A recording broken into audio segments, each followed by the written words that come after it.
Tiga Algojo Teranus Enumbi tewas ditembak, OPM hasut warga bakar mobil TNI Polri.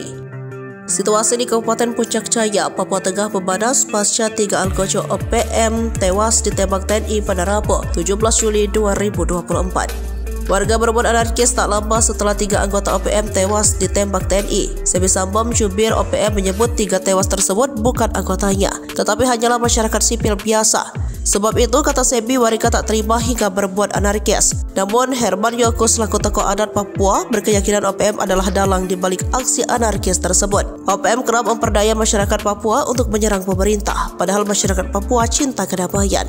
Ia menyerukan kepada seluruh masyarakat di Papua untuk menjaga kondisivitas guna mewujudkan Papua yang aman dan maju.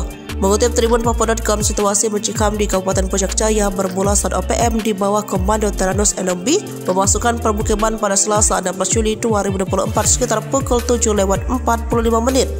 Beberapa anggota OPM terdeteksi membawa senjata api. Kapendam Cendrawasih Letkol Infanteri Chandra Kurniawan mengatakan, gerombolan OPM ini melakukan perlawanan dengan mengeluarkan tembakan. Aksi baku tembak pun berlangsung hingga menyebabkan tiga anggota OPM tertembak dan tewas di tempat. Sementara pimpinan mereka yakni Teranus Enumbi melarikan diri. Terpisah, AKBP Kuswarah selaku Kapolres Puncak Jaya menambahkan akibat kerusuhan itu sebanyak 4 orang mengalami luka. Bahkan seorang warga meninggal dunia. 4 orang yang luka itu termasuk Danyon Mayor Infanteri Novold Dermawan yang terkena lemparan batu pada bagian kepalanya.